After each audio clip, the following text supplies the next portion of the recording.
kita belajar tentang apa? Pembukaan. Tapi sebelum kita mulai pembelajaran, kita seperti biasa berdoa ya, supaya ilmu kita nantinya bisa berkah dan manfaat. Yuk. Dan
hari ini kita akan mempelajari materinya tentang pengaturan dan penyimpanan bahan kimia. Sekarang lihat gambar yang di depan.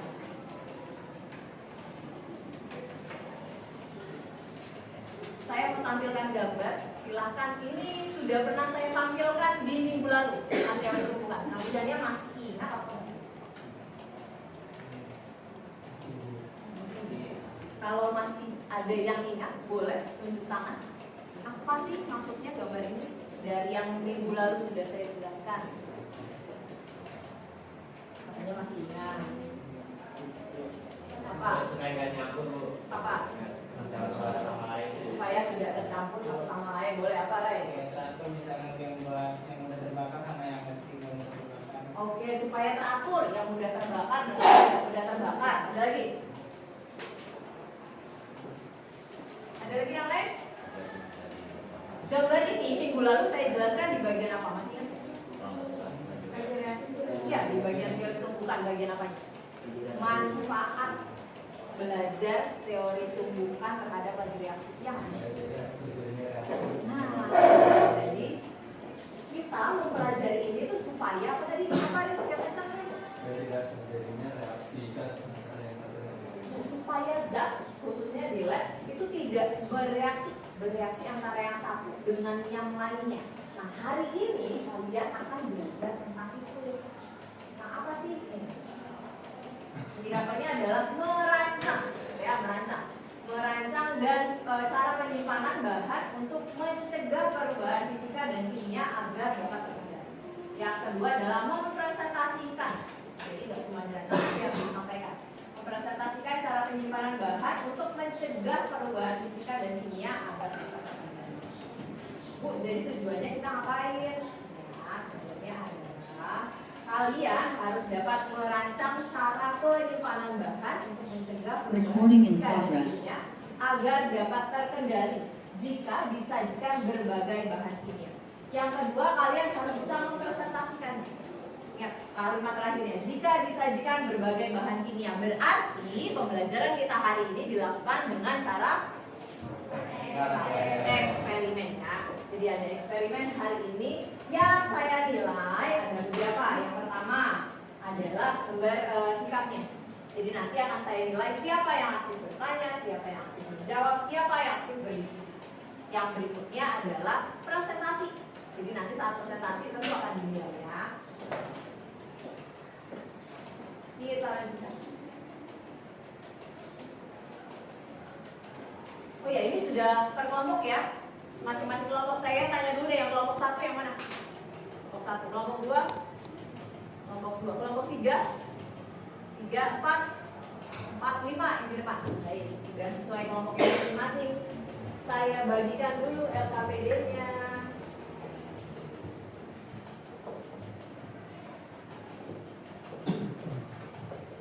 Silakan.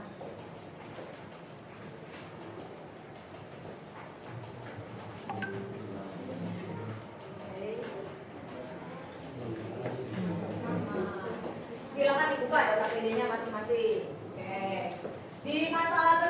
ada beberapa fenomena, ada beberapa masalah yang akan kita bahas. Lihat, boleh sambil lihat di LKPD, boleh juga lihat di slide yang saya tampilkan. Yang pertama adalah gambar ini. Nih. Gambar apa sih ini? Supermarket, minimarket.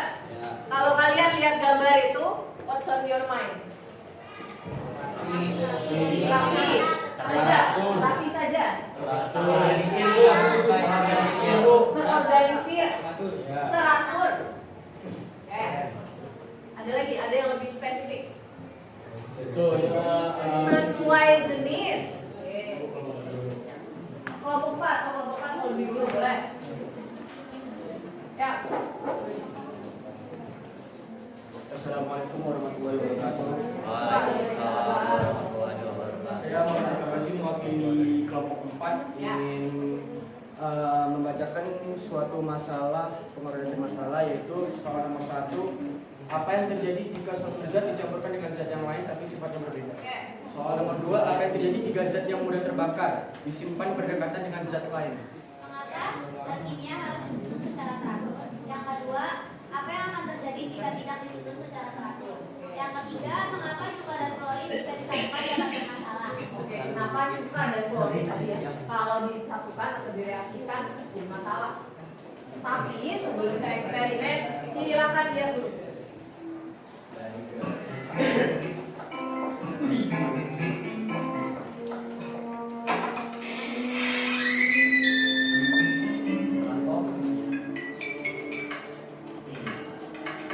Videonya agak lama, kira-kira 11 menit.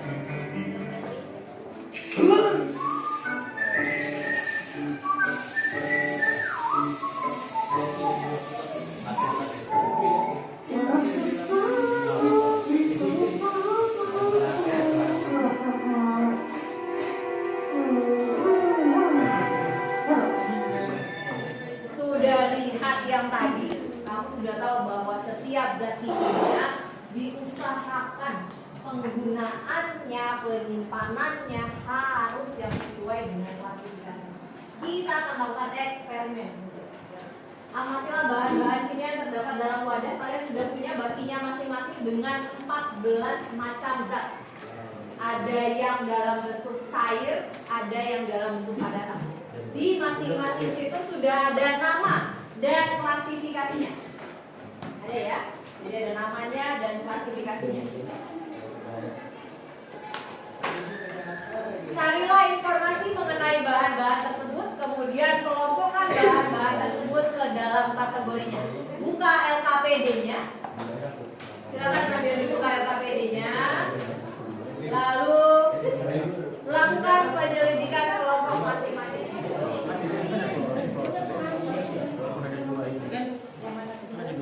Oh iya dong, terus saja. Boleh kalau ada 5 yang boleh.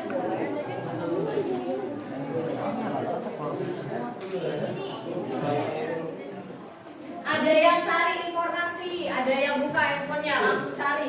Yang KPD apa nih yang pertama? Korosif, cari datanya. Bagaimana cara menyimpan zat yang korosif?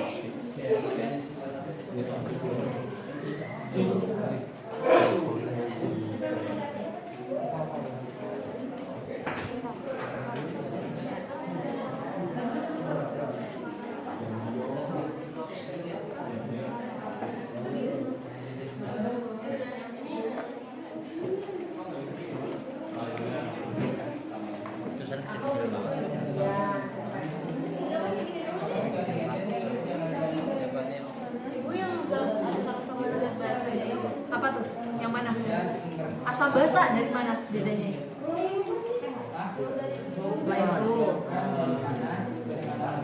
Selain itu. Jadi apa? Sifat korosif. Semua yang korosif itu asam. Oke, sekarang lihat ke depan.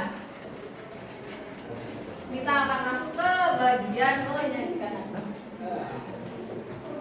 Jadi yang mau dipresentasikan adalah itu tuh bagiannya dari depan. Yang pertama, bahan yang mudah korosi dan cara penyimpanannya. Yang mudah korosi dan cara penyimpanannya yang mempresentasikan adalah kelompok 1. Dan yang mudah korosi pertama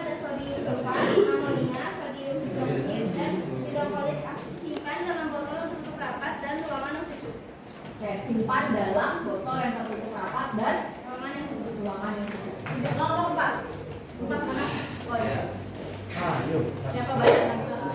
Zat yang mudah terbakar. Ya. Pertama itu ada aseton.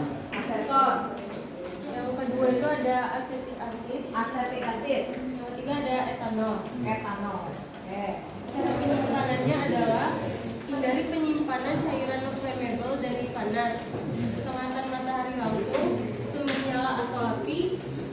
Cairan flammable yang memerlukan kondisi dingin disimpan pada kulkas yang bertuliskan let's say. Jadi kalau bahan flammable tadi harus disimpan di mana? Berjauhan dari sumber api. Sumber api itu banyak. Sumber panas itu bukan cuma api saja. Bisa jadi apa? Matahari langsung. Selain itu, ini loh. Listrik. Listrik itu bisa menghasilkan percikan. Nah, percikan itu kalau terkena yang flammable terbakar. Gitu ya. Atau bahan yang mudah terbakar ada juga yang minta disimpannya di freezer atau di ruangan yang lebih dingin. Misalnya di kulkas, ada kulkas khusus untuk zat ya, bukan kulkas makanan. Jadi khusus untuk zat. Nah itu ada juga bahan-bahan yang meminta seperti itu. Kelompok Vaksin. toksik sekali. Vaksin. Bisa baca. Yang pertama ada amonia,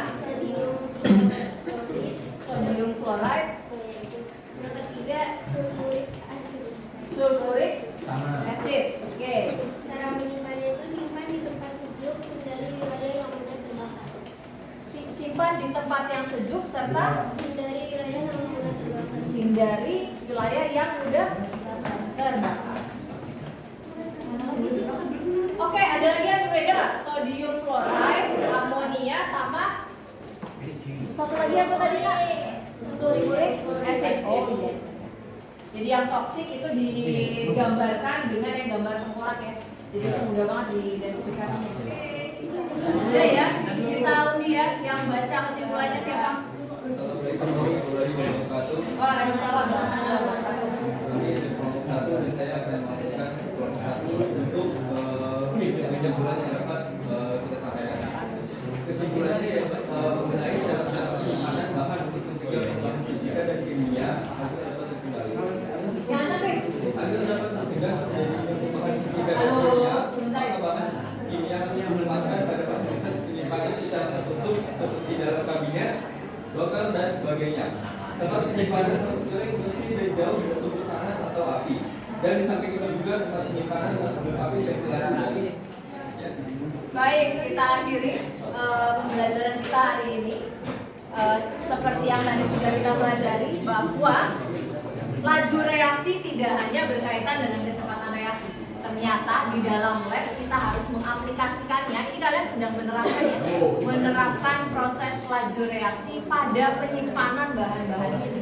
Ternyata menyimpan bahan kimia itu tidak serta-merta, nggak sesuka-suka hati saja. Oh ini campurkan saja. Nanti ada masanya mereka akan bereaksi satu dengan yang lain. Ya, baik sampai di sini pembelajaran kita hari ini.